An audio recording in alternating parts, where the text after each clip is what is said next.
बांधकाम साईडवर खोदलेल्या खड्ड्यात पडून 9 वर्षीय मुलाचा मृत्यू झाल्याची धक्कादायक घटना नाशिकच्याच अंबड परिसरात घडली आहे.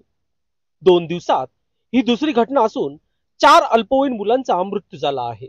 नाशिक अंबड लिंक रोडवरील सातपूर शिवारात असलेल्या भोर टाउनशिप जवळ मोकळ्या मैदानात 3 ते 4 शाळकरी मुले खेळत होती. जवळच एका गृह प्रकल्पासाठी खोदलेल्या खड्ड्यात मोठ्या प्रमाणात पावसाचे पाणी साचलेले असून या खड्ड्यामध्ये 9 वर्षीय मुलाचा पाय घसरून बुधवारी दुपारी पडला. यावेळी प्रसावधान दाखवत आझाद शेख या युवकाने खड्ड्यात उडी घेत बुडणाऱ्या मयूर संजय भोंडवे या शाळकरी मुलाला बाहेर काढले. त्या शासकीय जिल्हा रुग्णालयात दाखल करण्यात आले.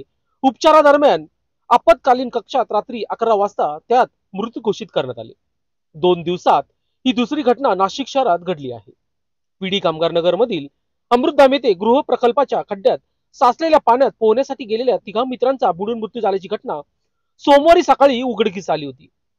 या घटनेची पुनरावृत्ती बुधवारी सातपूर भागात झाली. या प्रकरणी अंबड पोलीस ठाण्यात अकस्मात नोंद करण्यात आली आहे.